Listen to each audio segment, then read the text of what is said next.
இது எந்த அளவுக்கு நானே 17 வயசு பொண்ணு 6-7 பசங்க காலேஜ் பசங்க ஒரு இடத்துக்கு கூப்பிட்டு ரிப்பீட்டடா இதெல்லாம் தமிழ் கலாச்சாரத்தில் முதல் முறையாக நம்ம கேட்கிறோம். இந்த பாலியல் வன்கொடுமை அப்படிங்கிறது எல்லாத்தையும் தாண்டி நேற்று ஒரு போலீஸ் கான்ஸ்டபிள் இருக்கிறாங்க, அந்த அம்மாவை கீழே தள்ளி ஒருத்தர் மேலே உட்காந்து பாருங்க என்ன அநியாயம் பண்றான் பாருங்க. அதனால் தமிழகத்தில் முதலமைச்சர் அவர்கள் வீடியோ போட்டு சொல்றார், என்னை எல்லாம் அப்பா அப்பான்னு கூப்பிடுறாங்க. நான் எப்படி பாக்குறேன்னா, பாலியல் வன்கொடுமைக்கு உள்ளாக்கப்பட்ட ஒரு பாப்பா அப்பா அப்பான்னு கதறதா தான் நான் பாக்குறனோ தவிர எந்த குழந்தையும் ஆசையாக அப்பா அப்பான்னு கூப்பிடுற மாதிரி நான் பார்க்கல. அப்படித்தான் நான் முதலமைச்சர் அவர்கள் இரும்பு கரம் இருக்கு, அது இருக்கு, இது இருக்குங்கிறார். என்ன கரம் இருக்குன்னு பார்ப்போம். இரும்பு கரத்தை கொண்டு அடக்க வேண்டும். நாங்க சொல்றோம், ஏடிஜி லா அண்ட் ஆர்டர் கடிதம் எழுதுறாரு, பெண்களுக்கு எதிராக குழந்தைகளுக்கு எதிராக பாலியல் வன்கொடுமைகள் தமிழ்நாட்டில் அதிகமாயிடுச்சுன்னு ஏடிஜிபி லா அண்ட் ஆர்டர் கடிதம் எழுதுறாரு. ஆனா முதலமைச்சர் அதிகமாகவில்லைன்னு சொல்றாரு. அப்ப ஏடிஜி லா அண்ட் ஆர்டர் சொல்றது பொய்யா, மாண்புமிகு முதலமைச்சர் ஐயா ஸ்டாலின் அவர்கள் சொல்றது பொய்யானே சொல்லுங்க.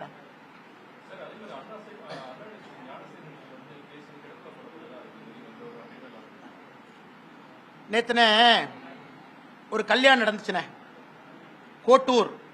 நான் ஏற்கனவே சொன்னேன், இந்த மாதிரி நான் ஒரு சிடிஆர் ரிலீஸ் பண்ணாம இருக்கேன்.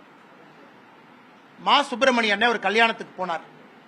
கோட்டூர் ஒரு பேரை சார்ந்த ஒரு கல்யாணம். அவர் மட்டும் போல 6 அமைச்சர் போனார். நான் வெளியிட போகின்ற சிடிஆர்ல முக்கியமா யார் இருக்க போறாங்க நீங்க பாருங்க. கோட்டூருங்கிற வார்த்தையை நான் சொல்லிட்டேன். நான் இப்ப நான் சிடிஆர் ரிலீஸ் பண்ணாத அஃபென்ஸ் எஸ்ஐடி இருக்காது. ஏன்னா சிடிஆர் இல்லீகலா எங்கிட்ட இருக்கு. கோட்டூருங்கிற வார்த்தையை நான் பயன்படுத்தியிருக்கேன். அந்த கல்யாணத்துக்கு மா சுப்பிரமணியம் அவர்கள் 2 நாளைக்கு முன்னாடி போனார்.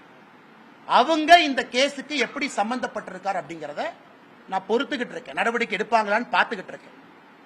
தொலைபேசியில 23ஆம் தேதி இரவு டிசம்பர் இந்த கற்பழிப்பு நடந்த பிறகு அந்த லோக்கல் சப் இன்ஸ்பெக்டருக்கு போன் பண்ண திமுக கார யார்? 2 நாள் இத போலீஸ் செட் பண்ணது யார்? அதனால இப்ப நான் பேச விரும்பல, அது ஒரு தனியா பேசணும்.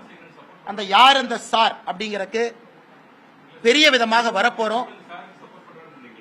100% மா சுப்பிரமணியம் அவர்கள் 100% நான் வெளியே சொல்லத்தான் போறேன், ப்ரூஃபோட வரப்போறேன். 100% மா சுப்பிரமணியம் அவர்கள் இந்த விஷயத்துல உண்மையாக நடந்து கொள்ளவில்லை. யாரு மேல குற்றச்சாட்டு வைக்கிறேன்? நான் வைக்கிறேன். கல்யாணத்துக்கு சொல்லிட்டேன், கோட்டூர் ஒரு வார்த்தையை பயன்படுத்தியிருக்கேன். 2 நாட்களுக்கு முன்பு நடந்துச்சு. அவர் இதுல உண்மையாலும் இல்லை. எஸ்ஐடி நடவடிக்கை எடுக்கிறாங்களா, சம்மன் பண்றாங்களா, அரெஸ்ட் பண்றாங்களான்னு பாத்துக்கிட்டு இருக்கேன். அதன் பிறகு களத்துல நாங்கள் குடிக்க வேண்டி வரும்.